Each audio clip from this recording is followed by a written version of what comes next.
Jalen Rose basically said, "You might be hearing my voice through this mic, but you know where the real voice comes from?"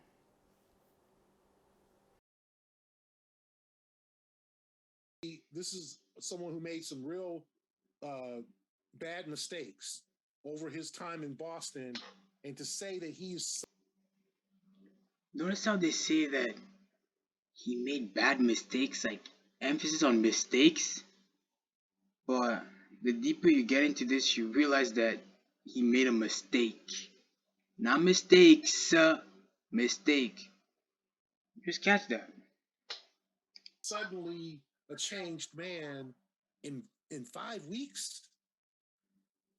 Like, I mean, no, like, this is I don't see that. I don't see that. So how does this work? Change, man. Like 5 weeks. Like, what are we talking about? Like, what did he do? Like, y'all are making it bigger than it is, man. Like, what? Change, man. Y'all might think that this guy, hey, like, what? They're literally making it bigger than it is. Like, if y'all didn't know any better, yeah, I ain't gonna even get to that. That's crazy.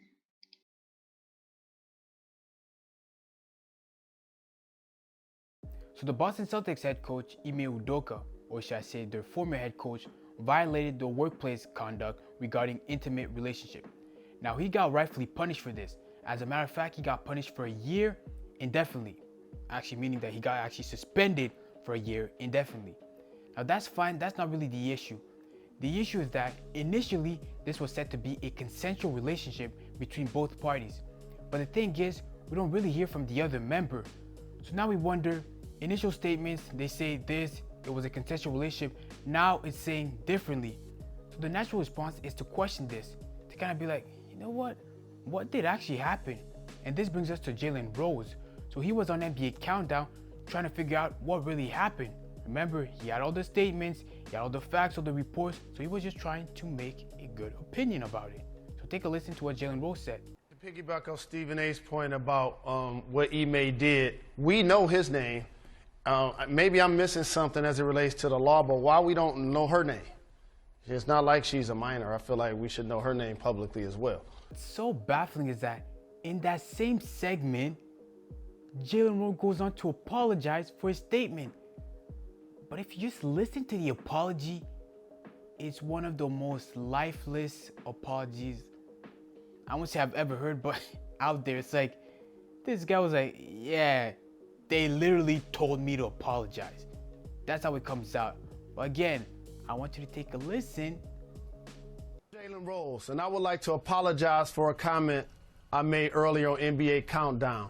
I question why a woman's name who had an alleged affair with Celtics head coach Ime Udoka was not made public. After an internal investigation and it was discovered that she was a subordinate to the head coach, I now understand fully why her name should not be released to the public. Now back to our NBA coverage.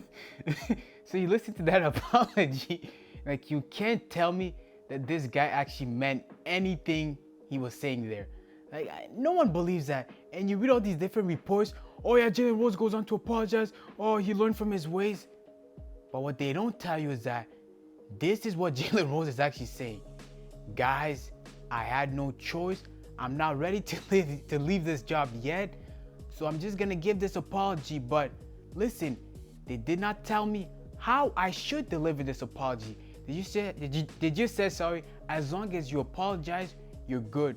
So Jalen said, I still need to pay the bills, put food on the table, so I'm gonna say whatever it takes. As long as I give out an apology, I'm good. And that's literally what he did. He just gave an apology because they told him to. Oh man, this often reminds me of something else, but hey, I'm not gonna touch that subject again. But again, why you apologize for something when you haven't really said anything wrong? You're just trying to question to understand what really happened. You got the same report as everyone. You got the same document. It says some internal investigation. Like, listen, And then it goes on to say the subordinate. Again, accountability is accountability. Whether you use those wording, like, I'm pretty sure those same verbiage, Jalen was aware of that. So no matter what they try to make you believe that in the news that he apologized, we all know what's real. So we're not really gonna get into that. This is actually a form of control. They're only feeding us the news that they want us to know about. So they're gonna control it, try to twist it. Oh, we don't want you guys to know that, so we'll take that away. We'll kind of change the wording and different things like that. And I'm like, come on, like, let's just keep it factual. Let's keep it consistent. That's all we're asking. Keep it consistent. That's why Jalen's asking questions, because it's not consistent. And the argument I keep hearing is that, oh, there's more things that we don't know. There's something in-house, there's other investigation that we don't know about, so we can't jump to conclusion. All right, that's probably why the other member, we're not hearing too much about it, because there might be other things that we're not really aware of, so we'll give the other person the benefit of the doubt. But the crazy thing is that, why aren't we giving Udoka the benefit of the doubt? We're jumping to conclusion, we're throwing his name around, we're throwing these headlines, but we're not giving him the benefit of the doubt. We're just throwing him out there, whatever, we're just gonna put him there, but we're not really gonna say, oh, but hold on, let's actually do a thorough investigation, like they said, that internal investigation, and come to better conclusion. Again, I'm not revoking him from what he did. As a matter of fact, he got suspended, but we can also look at the facts and be like, okay, what really happened? Let's not just throw around these headlines and try to make and paint him as this guy, and then the other member, we're almost not saying anything. Like, let's keep that same energy. Let's keep them equal and keep them at the same level. Don't put one person and say, oh yeah, we're just gonna keep it in-house, we're gonna keep it clean. But in doing so, you're tearing down Udoka's image. Again, the funny thing is that the Boston Celtics player weren't aware that Udoka wasn't just suspended for the 1 year indefinitely, but like he wasn't coming back. Like, how fascinating is that? Like, Marcus Smart said that all we knew is that he was suspended for a year, but he would be back. We had no clue that this guy was gonna be out. And next thing we know, the Brooklyn Nets, again, what a fiasco is going down there, they're planning to hire him. And now they're gonna become divisional rivals. Like, I don't get that. So the Boston Celtics are going through all this, they're not even consulting their own players? So for me, what I get from that is that they're just trying to get rid of Udoka. They're just trying to get rid of this mess and try to put it to bed. So already that situation is kind of weird, it's kind of fishy. Again, there's questions to be asked and answers to be have also. So it's like, again, when things are weird, when things don't make sense, people are gonna start wanting to know what's actually going on. And we're allowed to ask these questions, like, there's nothing wrong with it. So going back to this forced apology from Jalen Rose, we learned that he doesn't really have an opinion. He might be saying some things, but it's regulated. At the end of the day, the producers, directors, I don't know, the higher ups, they all have talking points, and they're like, Jalen, we want to make sure that you follow these talking points. There's some things that you can't go outside of this. And if you go outside of this, we'll make sure we check you. If that means after the halftime, after that same segment, we make you issue an apology, even if you don't mean it, as long as you issue the apology, it'll make our image look better, it'll make us look better. So again, they're following this narrative. And why is this? Why did they want him to issue this apology? Man, we could go a lot deeper than that, but man, I'm not gonna go there, but it's way deeper than that. But the point of this is that the narrative, they want us to hear a certain version. They'll probably modify it as they want it, remove some parts and add some different parts. But again, the point is we want to control, we want to make sure that you say certain things the way we want to hear those certain things. So we're like, you're issuing apologies for what exactly? For stating your own opinion? That's clearly not a valid reason. Ask yourself the question, did Jalen Rose really say anything wrong? Or was he just stating a simple opinion that I'm pretty sure he backed up by reading those same statements, by reading those same reports? So is he really saying anything wrong? Like, is it really wrong saying that?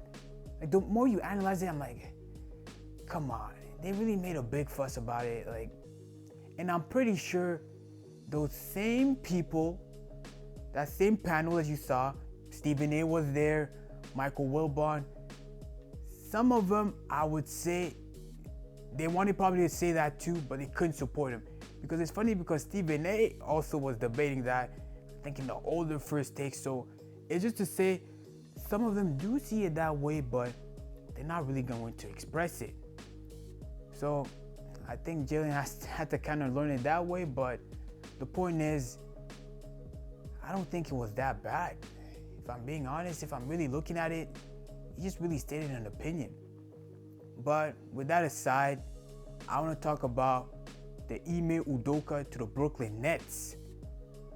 So again, like the Kyrie Irving video I made the other day, they're again tearing this guy down. The same tactic. Oh, he need more time to rehabilitate. He need more time to reinvent his image, to get his image back. And I'm like, what are these guys saying? Like, if what Udoka actually did was very bad, I think the NBA would have intervened. They would have had some legal action. But there's none of that. So they're really being strict. Oh, we got to make sure that he falls in line, that he does this. We're going to ask him the necessary questions so that... But are you having that same energy on the other member also? And then now they even attack his coaching. Oh, he's this arrogant. Making sure that his coaching is all this. The confidence that he exuded in Boston, when he really didn't have no receipts for that confidence, is going to be still applicable in Brooklyn. Ime, as we all know, is extremely comfortable and confident in his ability to coach. And I think that's going to be the message that he's going to try to push out as often as he can, that I'm here to coach. I'm here to coach. Just like, players, I'm just here not to get fined. Ime's just there to coach. That's going to be his mantra. And like, do you guys not realize that the Boston Celtics, before him, when we had Brad Stevens, how were we doing? He had that same roster. How were we doing? Why are you attacking his coaching? We literally had the same roster, but we weren't doing anything with it. Now we get a coach that you say, oh, he doesn't have any credentials. First year brings them to the NBA Finals. I think that's credential right there. So stop tearing down his coaching. Like, stop always having to attack someone to prove a point. He has credential. Don't downgrade because the Brooklyn Nets have good players. Like, let's see what he does. So I don't like when they use that argument. But anyways, I digress. Not gonna go into a whole tangent. But what do you think? Leave your thoughts in the comments and I'll catch you in the next one.